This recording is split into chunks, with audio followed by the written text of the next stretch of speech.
Hello, everyone, and welcome. Andy Bryan here again from the Soul Pathway. And today I have the pleasure of interviewing and sharing Elizabeth Lund's amazing spiritual journey and soul pathway. We're going to be speaking about growing conscious and what it means to evolve into the amazing individual that she's become to be today.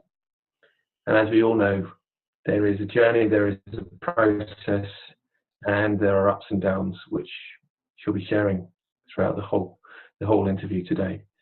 Before we get started and jumping into your story, though, I'd love to find out more about who you are and what you do. Who I am and what I do. Wow. Okay, who I am. In short, I am born Leo, which is actually quite important for me.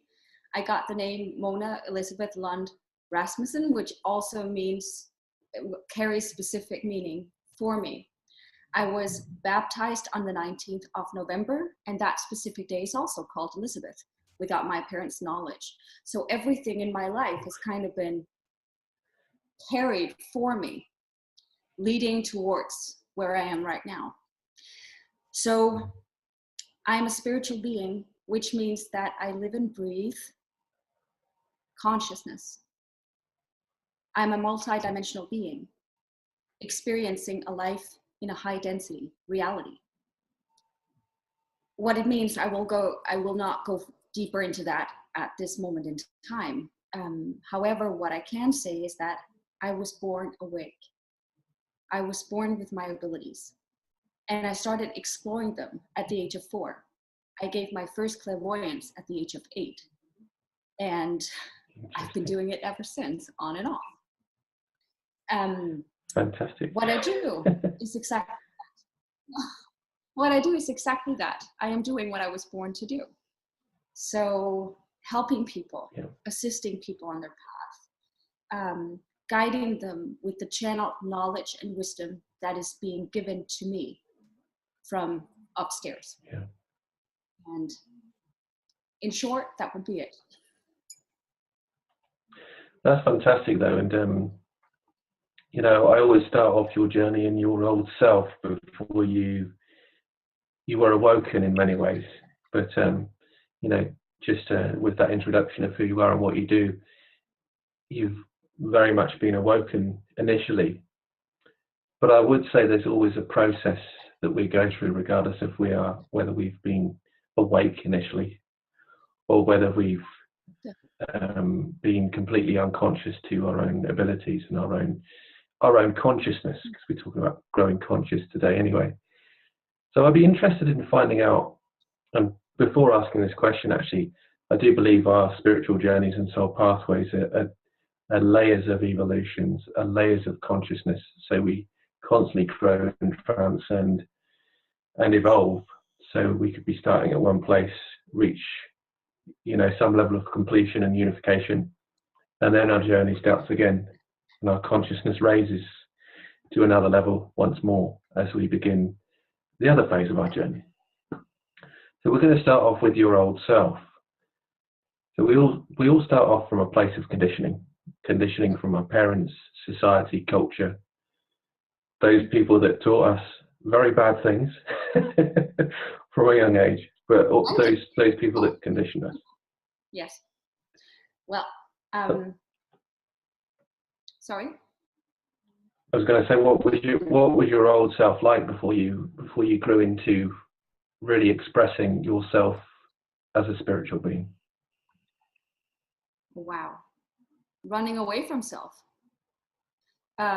Doing what I thought I was supposed to be doing, what I was taught to be doing.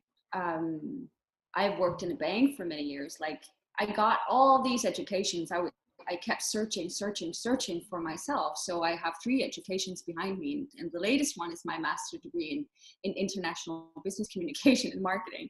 So I kept searching for something, and then one day it was like, hello, I have to own myself. So that part of myself was aware of my spiritual abilities. I just never wanted them, because I learned at a very early age that it was not valuable, that it was something people would, you know, turn their eyes to the sky when I got too close to something, and they would actually run away from me. I was not a type of person you would want to sit next to at a dinner party, because I could always see all the not accurate and exact stuff coming out of people. So so literally running away from myself as fast as I possibly could, indulging my inner spark with different degrees, jobs, stuff like that. Yeah. Can I ask you a question here then? How did you find fulfillment within that regarding your old self? Because it would be interesting to look at what the fulfillment was, you know, later on, you know, as you did shift into the higher consciousness. Wow, that's an interesting question. There were many addictions, kind of. You can call it addictions. It would be trying to fill out a hole. I was always searching for the one, the man that I had been seeing since I was a child. The first remembrance of it, I was around 5-6 years old, when I started to really wake up to that I was born to be with one specific man. And so I kept searching for him, searching and searching and searching. Like, even at my own bachelorette party, there was this high, like tall blonde man, blue eyes. And I was like, that might be him, because I knew that the man that I was going to marry was definitely not him. And I even did it. I did it anyways. So then we bought a big house with a pool. We bought several cars, several motorcycles. You know that, you know what people do when they're bored? They just fill their lives with materialistic stuff that doesn't even matter. And they try to, you know, go on vacations together to see if that can ignite the old spark within. And it just doesn't happen. So I want to say I lived a very normal, very normal life, trying to show off in many ways, as look what I can do, look how much lift I can weight at the gym, or So let's jump to the phase in your life where you were actually awakened, and your soul said, Elizabeth, you can't do this anymore. You've really got to connect with who you are. Well, what was that like for you? Well, that's a bit longer story, because there are actually levels to that. I had my Kundalini awakening around the year 1999, 2000. I don't really remember specifically. I just calculated, because it was prior to me leaving my ex-husband. The first time I left a mess, which is my boyfriend. I've done it times. I had my Kundalini awakening, and I started digging deeper into what that was about. Later on in 2003, 19th of November, notice that that is the date of my baptism. It's also the date of my name, Elizabeth. The 19th of November 2002, I fainted on my way out of a train, and I landed underneath it. They simply switched me off. When I say they, I mean my team. They simply switched me off because I would not listen.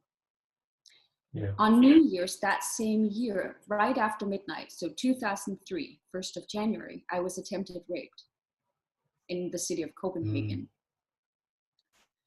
I got away with all of it, as in I was helped out from underneath the train, and I knocked the rapist out. He was kissing the street, literally. So right after that, I had to figure out what it was about. Like, what is this? What is it that I'm not doing right? The thing is, then I indulged that anxiety and fear by running back to my then ex-boyfriend, marrying him and having children. But while I was married to him, it got stronger and stronger and stronger. The call from my higher self got stronger and stronger. So I ended up asking for a divorce because I knew everything was wrong. Then it took another, what was that? Must have been 3 years after I divorced my now ex-husband that I spent an evening with one of my friends.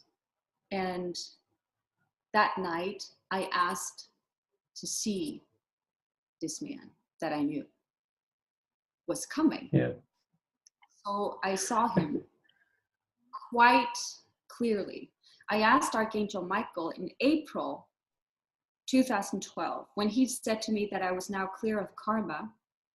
And I was like, okay, so when I'm that, I have one thing I want, just one thing I want in return. That is the one. Where is he? Send him to me, please.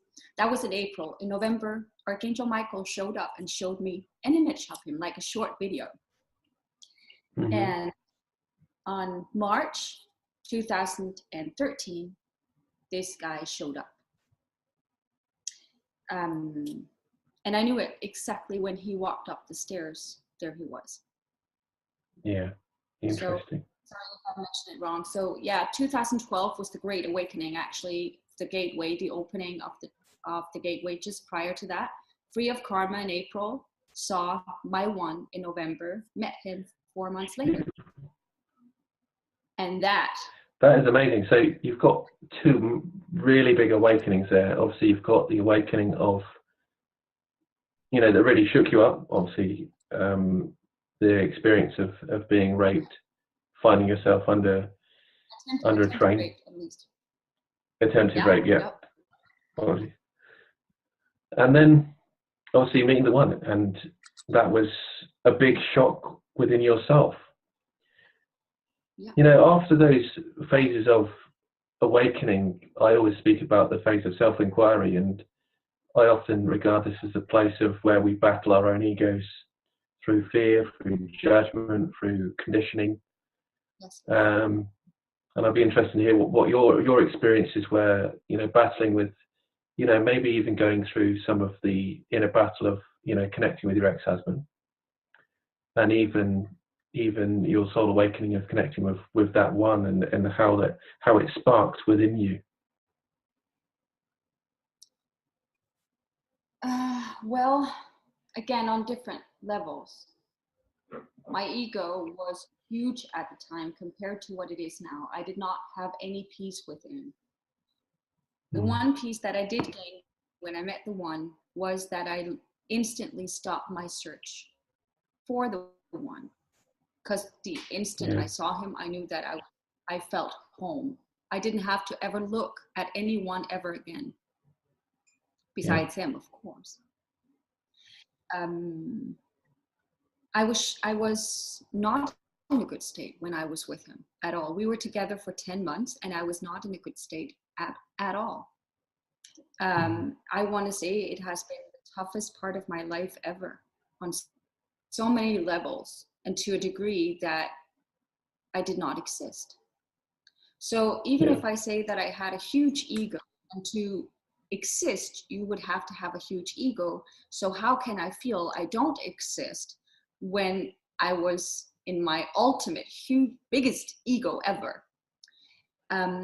It was because the very second I met him, I felt like a spider on the wall and he was the vacuum cleaner. I became him. I was so weak in my own energy that I instantly became him. I even said that to him on a few occasions also, that I never had to stand stronger than what I had to since I met him. And when I couldn't, I resolved into nothing. That was when my ego really started kicking me, because it was like, I can't do that to myself. So, well, again, it's like, it happens on so many levels, because it happens within your emotional body, the mental body, the physical body. My physical body was even in pain. I was tormented. And I felt him all the time. So I knew what he was up to. I knew what he was doing. I knew how he was feeling. The thing is, I could not distinguish between him feeling it or me feeling it. It wasn't until much later when we broke up and even later when we got back into contact that I figured out that that was what it was, that type of connection actually exists. And yeah, very special one. It's a challenging thing, isn't it, when you go through those things, because not only do you have to just discern with yourself, but I think it's all about finding your own empowerment, isn't it, at the same time. And how do we find that when we've got these emotions within us, stirring up within us, and we're going through our own emotional ups and downs on our journey. We're going through our own inner battle of questioning what it is that we're experiencing, as well as stepping into our true power and nature and what it is that we're here to do, really, I believe. But in usual relationships, yes, you would lose yourself a bit. Like your brain is like smashed up on the wall when you fall in love. It's like, there it is. But something else in this type of connection, it is so much different because I had no saying in it. I could not choose not to be in that connection. I could not even choose to leave it. Even after it ended, I could not choose to leave. I was stuck, held here by a force I had never encountered before. Yeah. So let me ask you a question then. So we move through that place of self-inquiry and inner questioning to a place of the shift where we shift our consciousness and awareness. And going back to the title of your show or the story here, Growing Conscious. When did your consciousness begin to shift as you stepped into your own power and strength, as you gain that clarity, confidence, and you embrace the journey on a deeper level, Well, the first step is to acknowledge what type of connection it is. And through that, get to understand yourself, because to grow conscious, you have to understand. To understand, you need to be aware. So you become aware through seeing, through experiencing, like this is possible. Then you try to understand it. So I did my research to understand what was happening within me, what was happening to me, to understand who I am. So I went on this deep search for who I am. And because of that, I could grow conscious.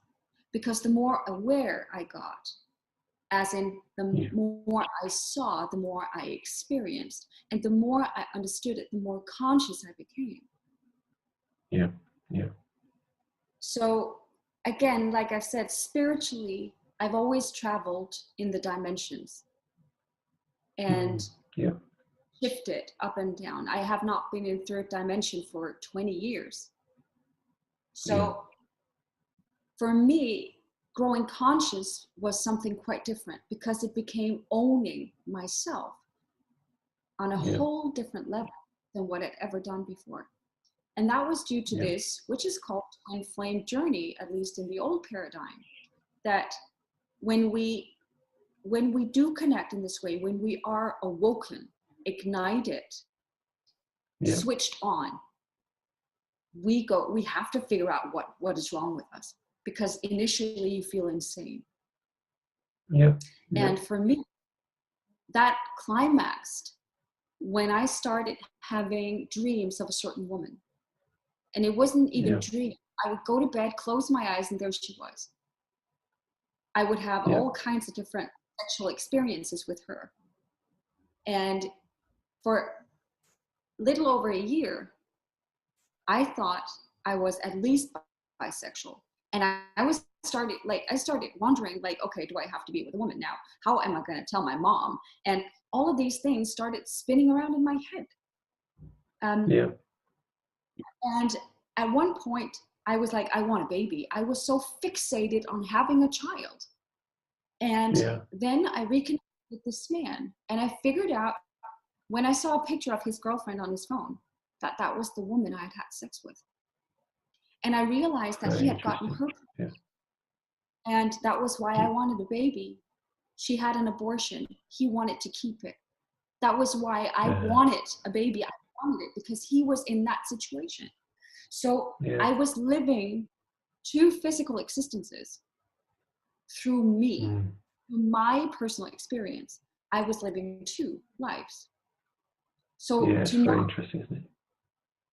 yeah, but to not go insane, you have to figure out what it's about. So Definitely, yeah, or else 100%, you're 100%.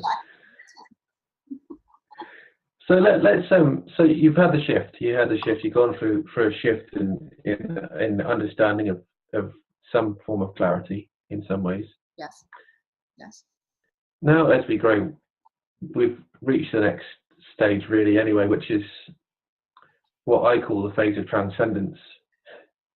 And the phase of transcendence is where we go through our road of trials, challenges and obstacles, physically, emotionally, and spiritually.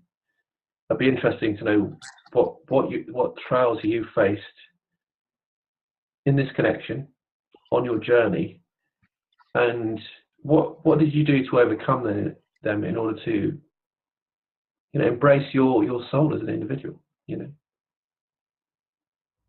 Well, trials. Have you ever heard this story about the onion? I think we've all heard that, right? It started with Shrek. Yeah. And it is like the onion. You peel off a layer at a time. So for each layer, you have a trial. For each layer, you have a fight, an initial fight where you resist, and then you surrender. Yep. And I've had many trials, but each layer digs off a piece of your ego each time. And I remember always asking, like, everyone talks about surrendering. How am I going to surrender? How do I do it? What's the tool?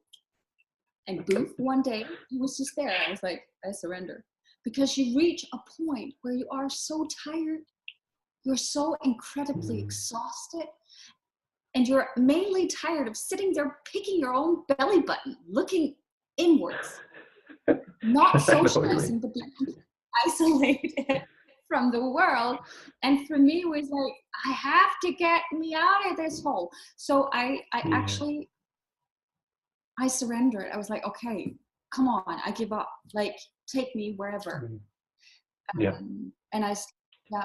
And and then they started pouring.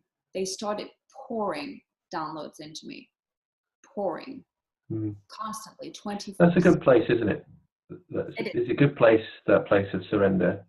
It is. And especially when our soul like feels so incredibly tired. And I've done a video about this in the past, about the fact that we can sleep for a long night, so we're rested, and then we can sleep a bit in the day, and it doesn't matter how much we sleep, our soul is still tired, it's still exhausted.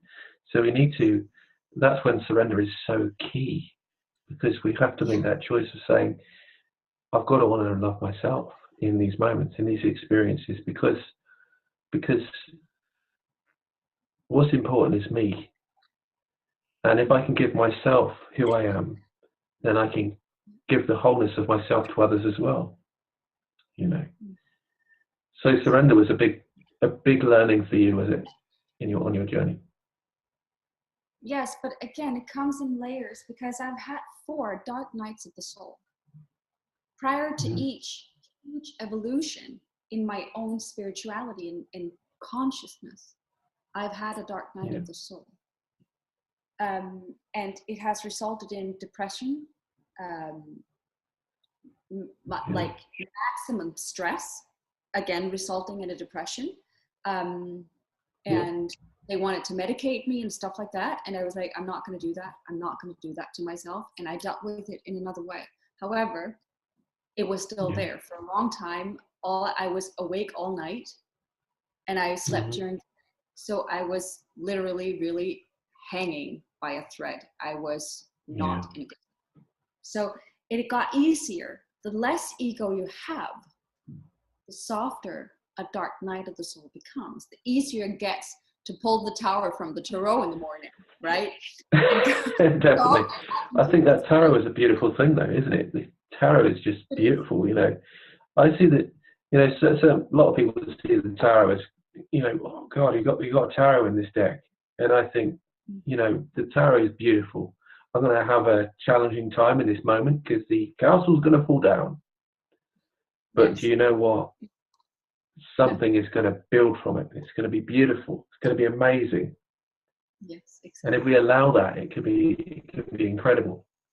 Yes. But going back to your jumping into the ego and becoming, I don't think we can ever become completely ego-less, you could say. But how did you learn to detach from aspects of the ego so that you were connected with your soul on a deep level? Sorry, you were lacking. How I could detach from what? Yeah, how did you find yourself detaching?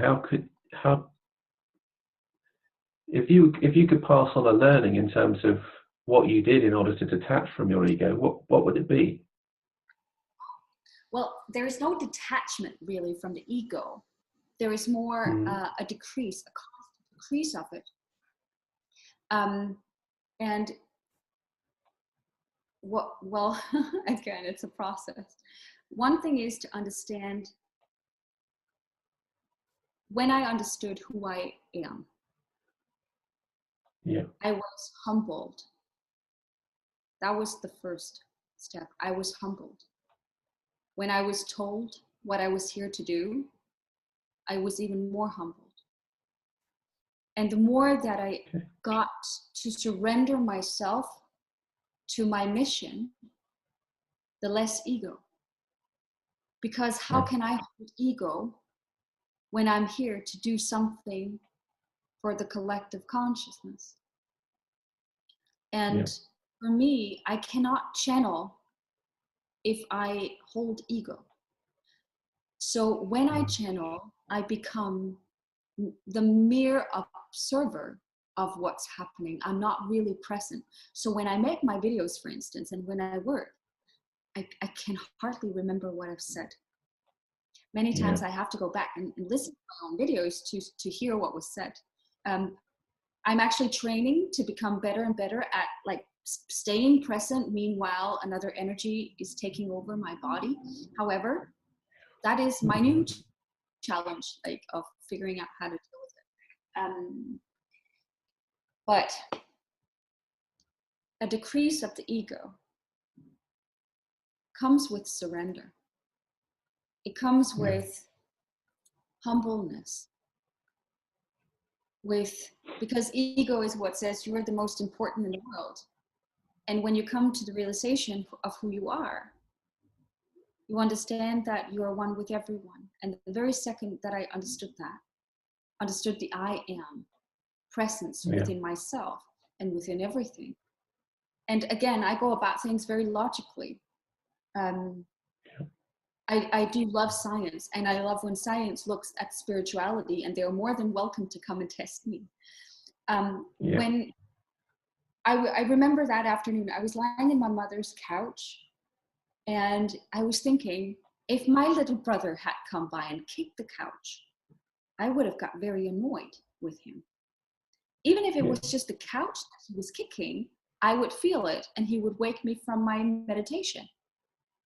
And that was when I realized that things without identity, as in without ego, they become you. So it is just when you and I meet two egos that we will see two individuals. The couch becomes you, the car becomes you. You do not necessarily see yourself as me or I as you, but we are that. We are that.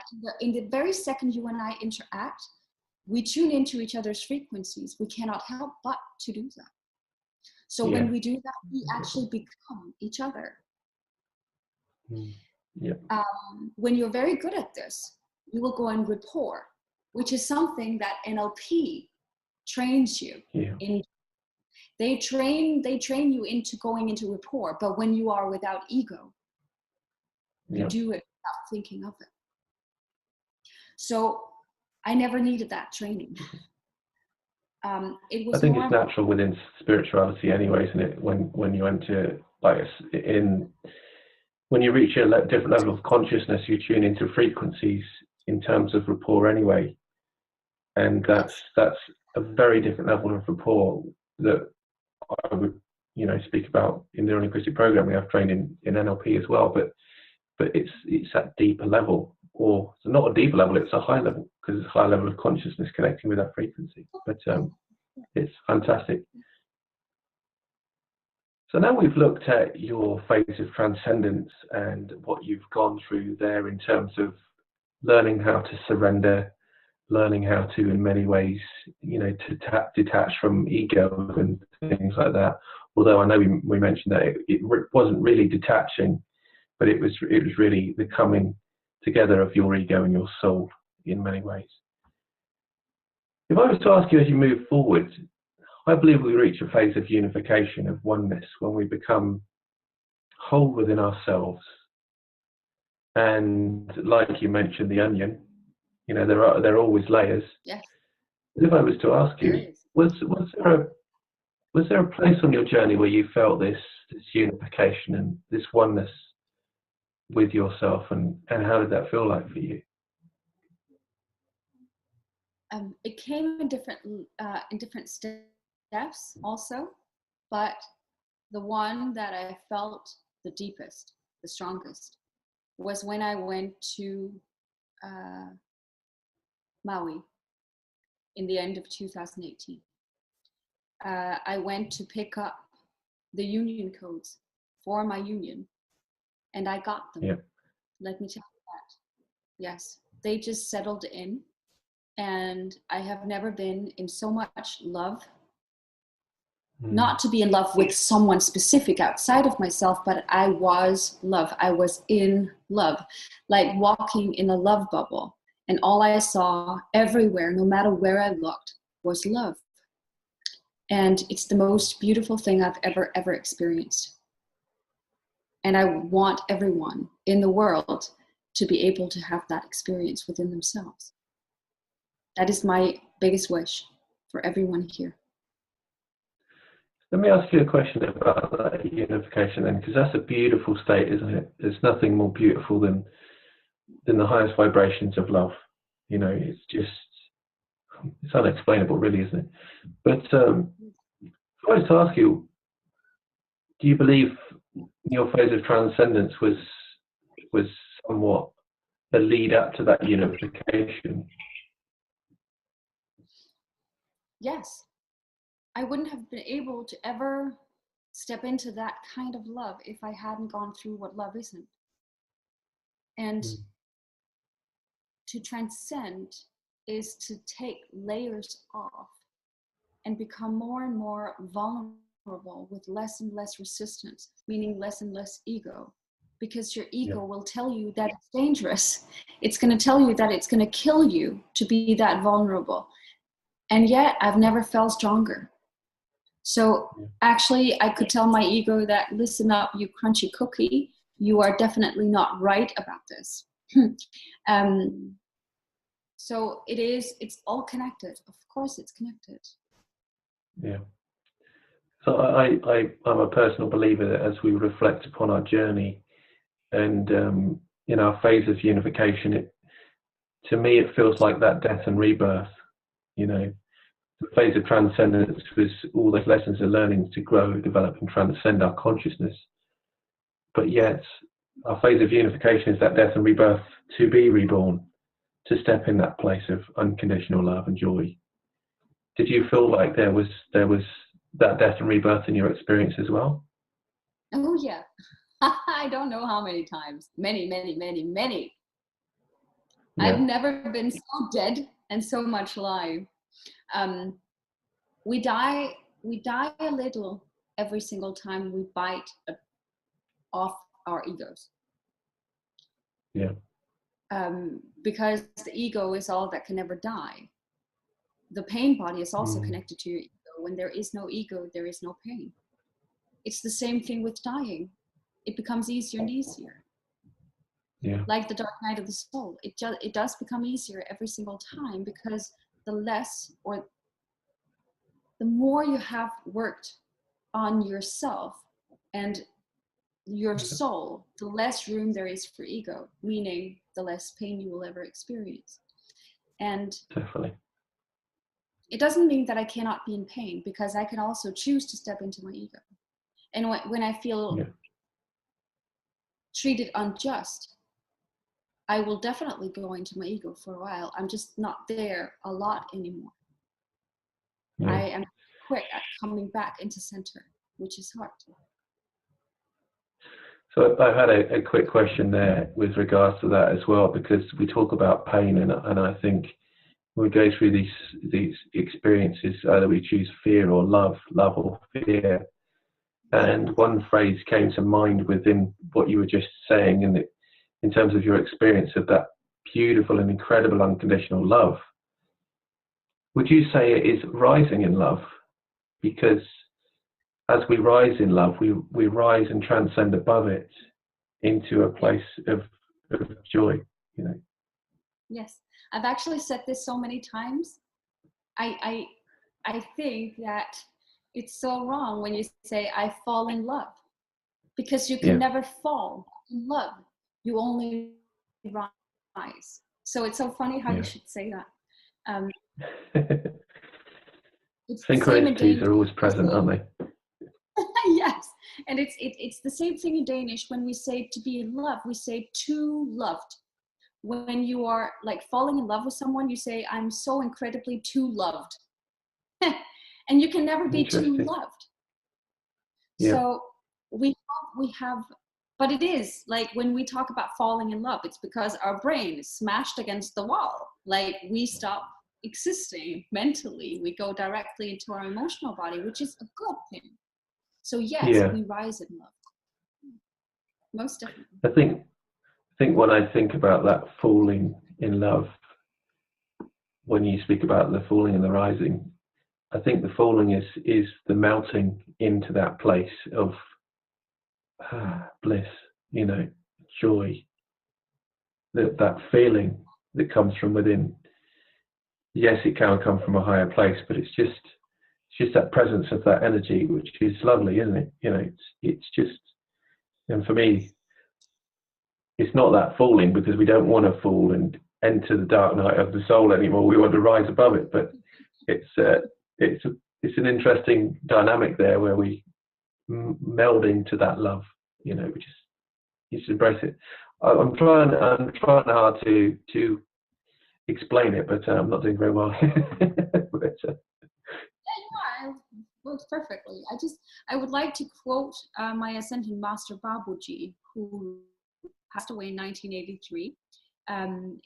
He lived in India throughout his life, and he said when he reached the state of bliss, all he wanted to do was smash his head against the wall, literally, to stop it from being, to stop himself from being in that place, because it is too draining for your body. You use so much energy on constantly being in that bliss. So you want to do everything you can to stop it. So what he said and what he taught the people who follow him. By the way, if you want to hear more about him, you can go on sahashmark.org and read about him and all things and find his books and stuff. But he actually said to search for the grays. He saw bliss as completely white, and then we have the fear, which is completely dark. And he said, search for the grays. Find the neutrality, which is balance, because bliss is a polarity, just as much as darkness and fear is a polarity. And it will take you to those polars where you do not have yourself in balance. So search for neutrality within yourself. Yes. Do not. I love it, and bliss. I think that's a fantastic place to be in those grey areas. Not that it's grey, but it's allowing ourselves to be. I could say some ways out of balance. I don't like to say out of balance, but you know, I did a short post about this a while back, and it's the fact that we're always striving for balance, you know, and imagining that seesaw going up and down all the time. why are we striving for that balance? Because we're all always shifting and changing. Why can't we just be present? And what you say there from that teacher was amazing. Allow ourselves to be present in those grey areas, because that's beautiful, that's bliss. But it's bliss in a different way of that really holding that high vibration that we need. You know? Yes, but it's more about searching for contentment in the now. Yeah. When you can be in the now and content with who you are, what you have, where you are in a good place. Then you're not in an incredibly high low or incredibly low. High low, did I say that? High vibe and low vibe. It's like you can find that it's not about, you cannot be in complete balance all the time, but you will have times during the day. Notice that you will have times during the day where you have fine balance. Yeah. Where you are at peace with yourself, beginning with, like you just heard me, I was definitely not in balance while answering that question because my brain was far ahead compared to where my mouth was. So sometimes, so it is about listening to the sound of your breath. Feel the sound of your breath. Listen to the sound of your voice, how fast or slow you speak. The slower you speak, the slower you breathe, the more grounded you are, which means the more balanced you are. Because if you're stressed, if you're worried, you will breathe heavily, fast. And if you're up high, you will do the same. So notice your breathing, and you become, again, that is also a part of, first you become aware of your breath. Then you understand your breathing. You understand how to maneuver and understand your balance as in, okay, I know that this from all the gurus around the world, it is about breathing. I've learned that in meditation.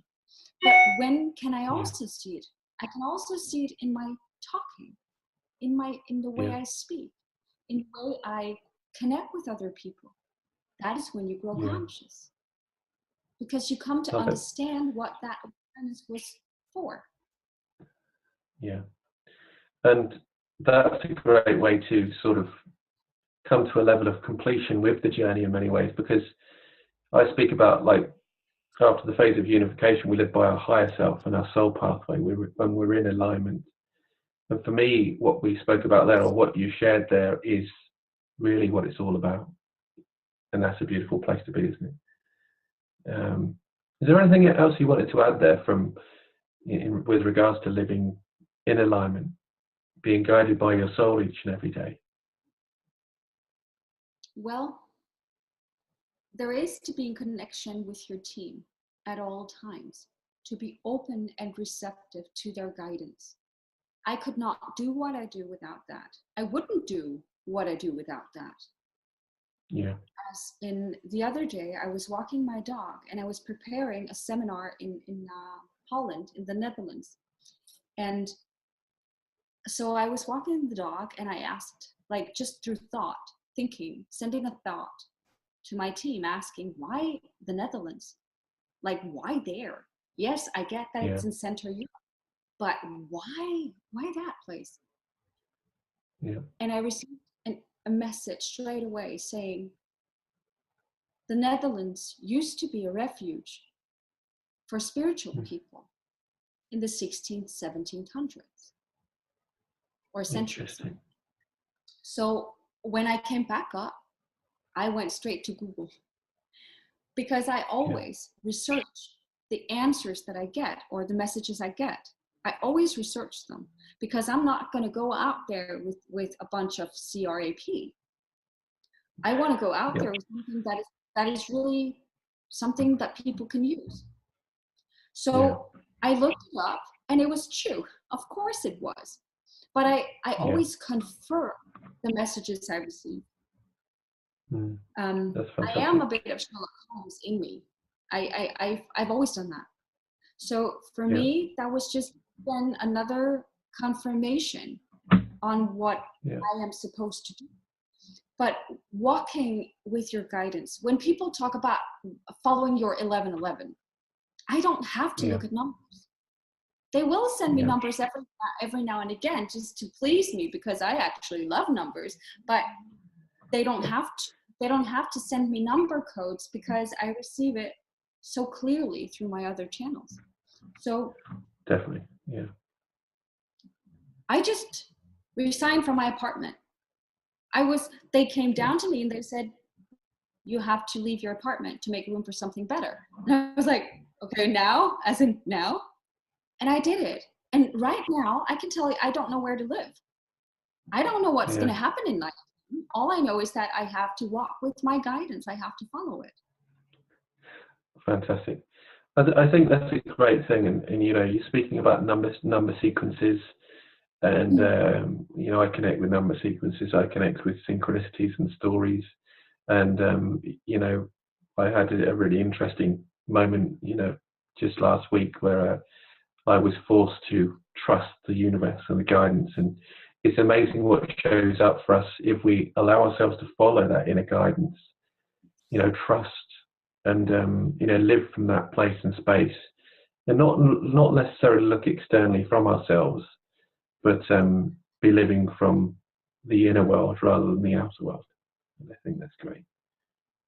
And when you talk about synchronicity, these synchronicities, they were actually described by Carl Jung, the psychologist, and he says that is actually what we call miracles. Miracles is what is known to be acausal synchronistic happenings. When something is acausal, it's random, right? It just appears out of nowhere.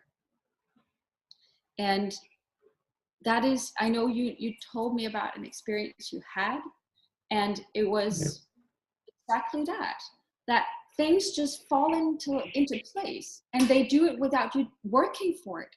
And that is exactly what we stepped into today. Today, we stepped into that process of stop fighting, release, resolve, retreat, and then you go into co-creation. And then it happens without you fighting for it. Yes. And that's absolutely beautiful. And I think that's a fantastic and perfect place to end your journey and story there. But I don't like to finish the show with the end of your journey. I'd like to find out, if I was to ask you who you are and what you do today based on your journey, how would that be different than when we first started the interview? Where that would be now? Yeah, how would you, well, you know, what it is that you do, and why do you do it based on the journey that you've gone through in your experiences? I would not be on YouTube. I would not be here doing this today if it hadn't been for my journey, if it hadn't been for my latest awakening, waking up to being a twin flame. I would not have been here. I would not have been here without the people that I've met. I would probably be doing spiritual work because I'd done that on and off ever since I was a child. But I do it now, and I'm working with my passion. I'm on my mission. So I'm a missionary. Tell me. Yeah, no, it's fantastic, fantastic. So I wanted to ask you briefly about House of Idems. What is House of Idems, and how would you explain it to those connecting with the interview? House of Idems is a download I had in 2013. House of Idems is a business in the becoming of something else. It is a house of identities, which means house of different people that can connect with all kinds of people. They're not for one specific type of people. They're not only for the people on the path of ascension yet. They're also for normal people who seek answers and help and guidance to get started. It is for business. It is to help people stress off, release the stress. It is for people to find their passion, their mission. It is for everyone here on the planet who are willing to connect with me to see that what I can do, they can do too. That I am just a born original human being, and we're all moving into that place. Being clairvoyant, clairaudient, a psychic, a medium is something we can all do. It is just a matter of opening up. And that is what I do. Fantastic, love it. And you know, I think, you know, that's when the veil drops, isn't it? The veil drops, and it's dropping all the time. Beautiful place. So where can we find out about yourself and your work, like on YouTube and on Facebook and things? Yes, I'm on YouTube under House of Idems, and on Facebook also House of Idems. And I have these groups for if you're a twin flame, House of Idems for twin flames. I have one if you've ever been my client. And I have my website, houseofidems.com. That is soon to be undergoing a great transformation. Cool. So yeah, so it is. Well, I am to be found these places. I'm also on Instagram, but unfortunately I'm not very good at tending to that one. So yes. Fantastic. Well, for those of you who have tuned in, have listened, thank you for listening. All of Elizabeth's links will be below this video anyway, so don't worry about remembering all those links, but just check in the description box below and you can find out all the information about herself, her work, and get some incredible guidance to support you on your journey, your pathway, so that you can awaken to who you are. So thank you all for listening. Have you any parting words of wisdom?